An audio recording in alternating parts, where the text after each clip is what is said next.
Here we've got this David Brown tractor, 8080, Implematic.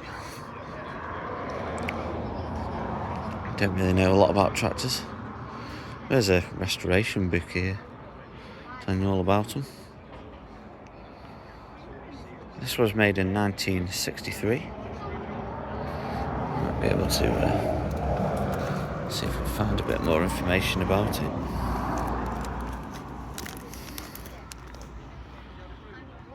Yeah, one previous owner.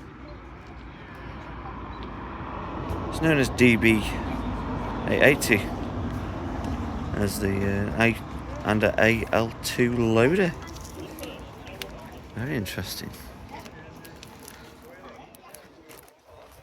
Don't know what engine's inside it. Yeah, so I was hoping to find out what the engine size was. Yeah, you can see the gear sequence now.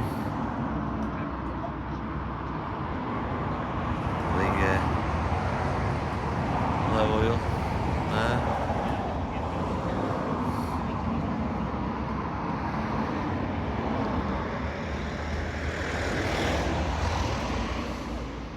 I bet this has been on many farms over the years, since 1963.